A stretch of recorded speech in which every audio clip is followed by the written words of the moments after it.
என் பேர் நிகழ்வந்தன், மயிலிருந்து வரேன். நான் கேட்க ஒரு கேள்வி என்னன்னா, கடவுளால் படிக்கப்பட்ட திருக்குரான் என்றால் திருக்குரான் கூறும் கடவுள் யார்? இஸ்லாம் மதத்தில் உருவத்தை வணங்குவீர்களா? எந்த உருவத்தை வணங்குவீர்கள்? அதாவது திருக்குரான் இறைவனுடைய வார்த்தை, வேதம் என்று சொல்லுகிறீர்கள். இறைவனுடைய வேதம்னா எந்த இறைவன்? ஏன்னா கடவுள் நிறைய கடவுள் இருக்காங்கல்ல, நீ எந்த கடவுளுடைய வேதம்னு சொல்றீங்க? அந்த கடவுளுடைய உருவம் என்ன? எந்த உருவத்தை வைத்து நீங்கள் கடவுளை வணங்குகிறீர்கள் கேட்கிறார். முதல் விஷயம், குரான் சொல்லக்கூடிய இறைவன் யார் என்று கேட்டால், இந்த அகில உலகத்தையும் ஒரு சூப்பர் பவராக ஒருத்தர் படைத்தார். இதுதான் விஞ்ஞானமும் சொல்லுகிறது. விஞ்ஞானம் என்ன சொல்லுது? ஒண்ணுமே இல்லாம இருந்தது, ஒரு சின்ன அணு இருந்தது, அந்த அணு வெடித்தது, வெடித்தவன பிரபஞ்சம் விரிவடைந்தது, அதிலிருந்து இதெல்லாம் உண்டானதுன்னு சொல்றாங்க விஞ்ஞானிகள் பெருவெடிப்பு கொள்கையில. அந்த அணுவை எப்படிப்பா யார் படைச்சதுன்னா அதுக்கு ஆன்சர் உங்கள்கிட்ட இல்ல. ஏதோ ஒரு படைப்பாற்றல் உள்ளவனை கொண்டுதான் அது உருவாகி இருக்க வேண்டும் என்று விஞ்ஞானிகள் என்ன செய்யறாங்க? கடவுளின் துகள்ன்றது பேர் வச்சிருக்கிறாங்க. அப்ப அந்த மாதிரியான ஒரு அடிப்படையில் ஒரு அண்ட சராசரங்களை ஒண்ணுமில்லாதிருந்து படைத்த ஒரு இறைவன் இருக்கிறான் என்று நாங்க நம்புறோம். அந்த இறைவனுக்கு உருவம் என்ன அப்படின்னு கேட்கறீங்க. சிந்தித்து நாங்கள் இறைவனை விளங்குறமே தவிர பார்த்துட்டு விளங்கல. பார்த்துட்டு விளங்குனா உருவத்தை சொல்ல முடியும். ஒரு உருவம் எப்படி சொல்ல? இந்த மைக் இருக்குன்னு வைங்களேன், இந்த மைக்கை பாக்குறீங்க, இத கண்டிப்பா எவனோ ஒருத்தன் தயார் பண்ணியிருப்பான் அப்படின்னு தெரியுது. எவனோ ஒருத்தன் தயார் பண்ணியிருக்கான்னு ஒரு கற்பனை வடிவம் தான் சொல்ல முடியுமே தவிர அவனை வரைஞ்சு காட்டுன்னா அது எனக்கு தெரியாது. ஆனா கண்டிப்பா எவனோ படிச்சிருப்பான். படைச்சவனை நான் பார்க்கவில்லை, படைச்சவனை என் கண்ணால் நான் பார்த்தா போட்டு அவளை எடுத்து கொண்டாந்து காட்டிடுவேன். இந்த பொருள் சொல்லுது, இது தன்னால உண்டா இருக்காது. இந்த பொருள் சொல்லுது, இது தானாக உருவாகி இருக்காது. அப்போ ஒரு படைப்பாளன் மூலமாகத்தான் உருவாகி இருக்க முடியும் அப்படின்னு சொல்லி சிந்தித்து இன்னென்ன பவர் உள்ளவனாகத்தான் இறைவன் இருப்பான் அப்படின்னு நாங்க விளங்கும் போது உருவம் எப்படி நாங்க கொடுக்கிறது? பார்த்தா உருவம் கொடுக்கலாம். நாங்க அந்த இறைவனை நேரடியாக பார்த்துட்டு நம்புறோம் என்று உங்கள்கிட்ட சொன்னால் அப்ப என்ன செய்யணும்? பாத்தீங்கல்ல எப்படி கண்ணை வரைஞ்சு காட்டுங்க, மூக்க வரைஞ்சு காட்டுங்கன்னு என்கிட்ட கேட்கலாம். நாங்களே என்ன சொல்றோம்னு கேட்டா, இறைவனை யாரும் பார்த்தது இல்லை, ஆனால் இறைவன் இல்லாமல் இந்த அண்ட சராசரம் உண்டாயிருக்க முடியாது சிந்தித்து நாங்கள் வழங்குறோம். அதனால இறைவனுக்கு அவனுக்கே உரிய உருவம் இருக்கிறது, அது எப்படி என்ற உருவம் நமக்கு தெரியாது. அதனால உருவம் இல்லை, உருவமற்ற இறைவன் நாங்க சொல்ல மாட்டோம். அவனுக்குரிய உருவம் இருக்கிறது, நமக்கு தெரியாது. ஏன் தெரியாதுங்கிற பார்க்கல. இதுல என்ன பிரச்சனை கேட்டா, இந்த குரான் கொடுத்த இறைவன் என்று எப்படி நம்புறீங்க என்பது முக்கியமான கேள்வி. நாங்க குரானை வைத்து எப்படி இறைவன் நம்புறோம் கேட்டா, குரான்ங்கிறது முகமது நபி 1400 வருஷத்துக்கு முன்னாடி இது எனக்கு இறைவன் கொடுத்தான் என்று அதை சொல்றார். சரியா? அப்படி சொல்லும் போது அந்த முகமது நபியை பொறுத்த வரைக்கும் அவருக்கு எழுதவும் தெரியாது, படிக்கவும் தெரியாது. ஃபர்ஸ்ட் நீங்க கவனிக்க வேண்டியது, முகமது நபி எழுதவும் படிக்கவும் தெரியாத ஒருத்தர். சின்ன வயசுல நெஞ்சாரு, வயிற்றுல இருக்கும் போதே தகப்பனாரை இழந்துட்டார், சின்ன வயசுலே தாயாரை இழந்துட்டார், ஆடுகள் மேய்த்தார், கிராமங்கள்ல ஆடுகள் மேய்த்தார், எந்த ஒரு படிப்பறிவும் இல்லாதவராக வளர்ந்தார்.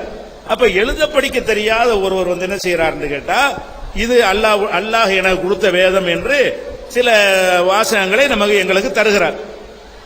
அந்த வாசகங்களை ஆய்வு செய்து பார்க்கக்கூடியவர்கள் என்ன சொல்றாங்கன்னு கேட்டா, இது முகமது நபி இதை சொல்லியிருக்க முடியாது.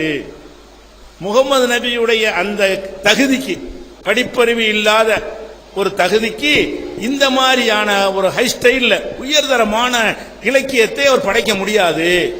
குரான் அந்த உயர் ஸ்டைல் இருக்கிறது. எப்படி இருக்குன்னு கேட்டா, இந்த குரான் முகமது தான் உருவாக்கிட்டார் என்று உங்களுக்கு சந்தேகமா இருந்தால் இதே மாதிரி நீங்க உண்டாய் காட்டுங்க. குரான்ல ஒரு வசனம் இருக்குது. முகமது நபி எழுத படிக்க தெரியாதவர், நீங்க பண்டிதர்கள்லாம் கூடி நீங்க அதே மாதிரி உண்டாய் காட்டுங்க அப்படின்னு குரான்ல ஒரு சவால் இருக்குது.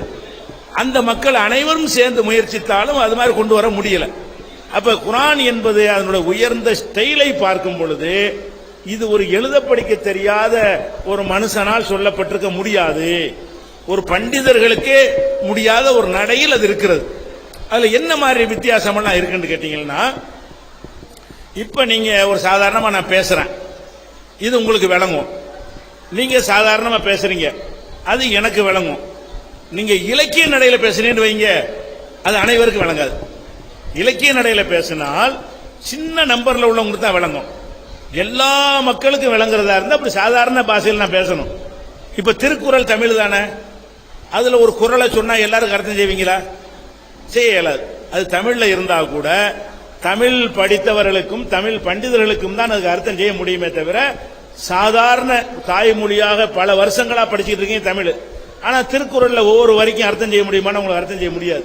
ஏன் முடியாது? அது ரொம்ப ஹை ஸ்டைலா இருக்கு, உயர்தரமான இலக்கியமா இருக்கு. உயர்தரமான இலக்கியமா எது இருக்கிறதோ அது பாமரர்களுக்கு புரியாது. எது பாமரருக்கு புரிகிற மாதிரி இருக்குதோ அது உயர்தரமான இலக்கியமா இருக்காது. கம்பராமாயணம் எல்லாருக்கும் புரியாது, ஆனா உயர்ந்த இலக்கியம். அது யாருக்கு புரியும்? அந்த புலவன்மார்களுக்கு புரியும், அதுக்குரிய தமிழ் பண்டிதர்களுக்கு புரியும். எனக்கு உங்களுக்கெல்லாம் புரியுமான்னா புரியாது. ஏன் புரியாது? அதனுடைய நடை உயர்ந்த நடை. குர்ஆனை பொறுத்த வரைக்கும் அவ்வளவு உயர்ந்த நடையில் இருக்குது. அந்த அரபுகளை வியந்து போறான், அவ்வளவு உயர்வான ஸ்டைல் இருக்குது. சாதாரண மனுஷனுக்கு புரியுது. அந்த குர்ஆனை சொன்ன உடனே எழுத படிக்க தெரியாத பாமர அரபிகளுக்கும் அதனுடைய அர்த்தம் விளங்குகிறது.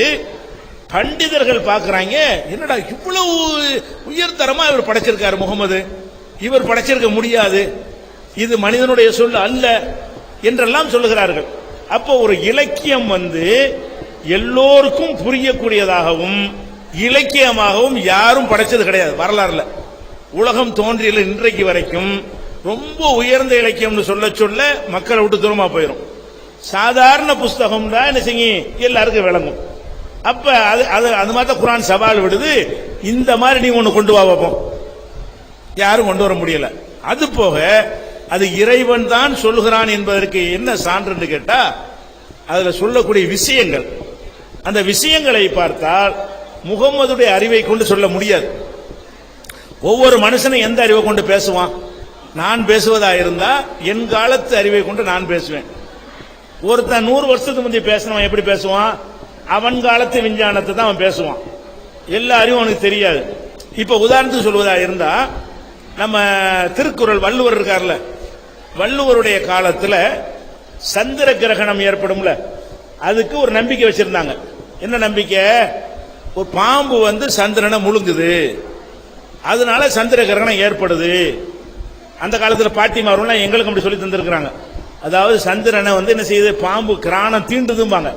சந்திரனை பாம்பு விழுங்குது, அதனால் கிரகணம் ஏற்படுது என்று சொல்லி 2000 வருஷத்துக்கு முந்தி மக்கள் நம்பி இருந்தாங்க. அந்த நம்பிக்கை எப்படிதான் வள்ளுவரை எழுத முடியுது. வள்ளுவர் எழுத என்ன செய்யறாரு? கண்டது மண்ணும் ஒரு நாள் அலர் மண்ணும் திங்களை பாம்பு கொண்டற்று. அதாவது காதலன் காதலையும் அரிதா சந்திக்கிறாங்களாம், கிரகணம் ஏற்படுற மாதிரி சந்திக்கிறாங்கன்னு சொல்லும் போது அந்த கிரகணத்துக்கு அவர் பயன்படுத்துற வார்த்தை என்னன்னு கேட்டா, திங்களை பாம்பு கொண்டற்று. திங்கள்னா சந்திரன், சந்திரனை பாம்பு விழுங்குவது போல அப்படின்னு உதாரணம் காட்டுறாரு. ஏன் அப்படி சொன்னாரு? அப்படிதான் அந்த காலத்து மக்கள் நம்புனாங்க.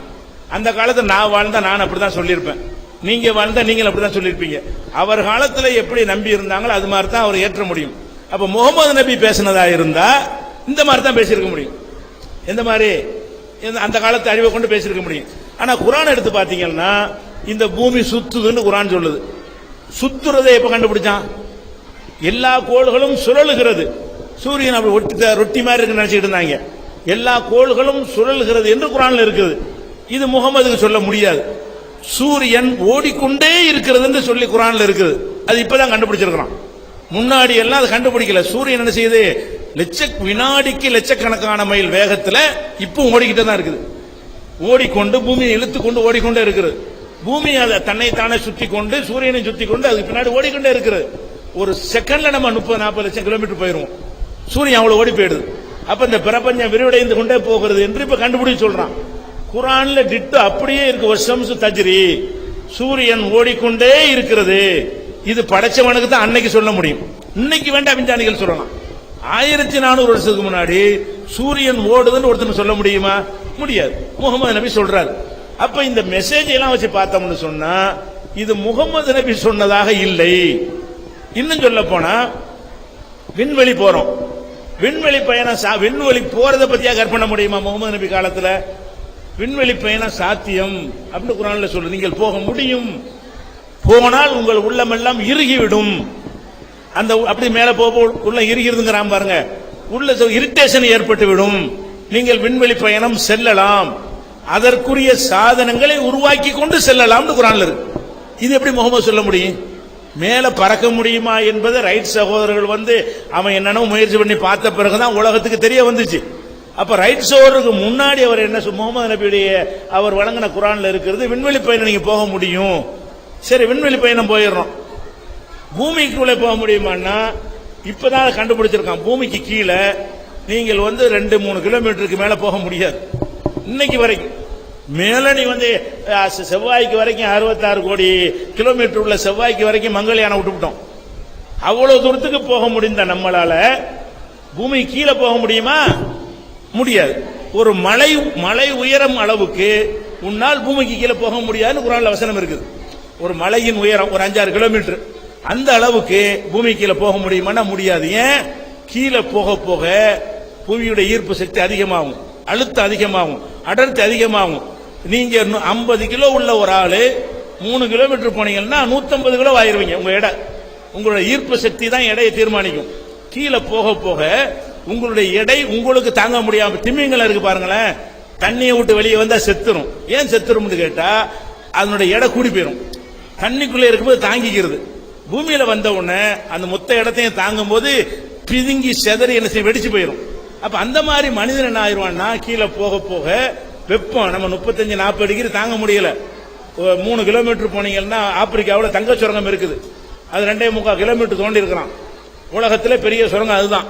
அவ்வளவு ஆழத்துக்கு தான் மனுஷன் போயிருக்கிறான். 2.25 கிலோமீட்டர். எப்படி போக முடியுது? உள்ள போக போக வைத்து உள்ள பல விதமான ஏசி ஈசெல்லாம் போட்டு காத்தை குளிர்விப்பான்லாம் போட்டுலாம் வச்சிருக்கிறான்.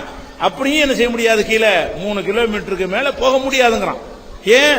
60-70 டிகிரி வெப்பம். மனுஷன் அப்படி கருவாடா போயிருவான் கீழே போக போக, அழுத்தமும் கூட. அப்படியெல்லாம் இதை குர்ஆன் இப்படியே சொல்லுதுங்க. நீங்கள் பூமிக்கு அடியில ஒரு மலை உயரத்திற்கு போக முடியாது. இதையெல்லாம் இப்படி முகமது சொல்லுவாரு? 1400 வருஷத்துக்கு முன்னாடி உள்ள ஒரு அறிவை கொண்டு ஒரு மனிதர் இதை சொல்ல முடியுமா? இதை சொல்ல முடியாது. இந்த மழை பெய்யுதா இதை பத்தி குர்ஆன் பேசுது. எப்படி பேசுது? இன்றைக்கு விஞ்ஞானி எப்படி பேசுறான் அப்படி பேசுது.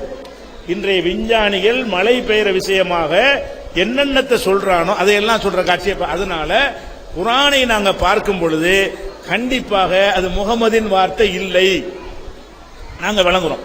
அப்ப எந்த இறைவன் சொன்னதாக முகமது சொல்கிறாரோ அந்த இறைவன் தான் இதை சொல்லியிருக்க முடியும். முகமதுடைய அறிவுக்கு உள்ள செய்திகள் அதில் காணப்படவில்லை. முகமதுக்கு மேல இந்த அண்டசராசத்தை ஒருத்தன் படைத்து இருந்தால் அவன் சொன்னால் தான் இப்படி எல்லாம் அன்றைக்கு சொல்ல முடியும் என்று இந்த குர்ஆன் இறைவேதம் உங்களுக்கு தந்திருக்கிற குர்ஆன்ல கொடுத்திருக்கிறோம்.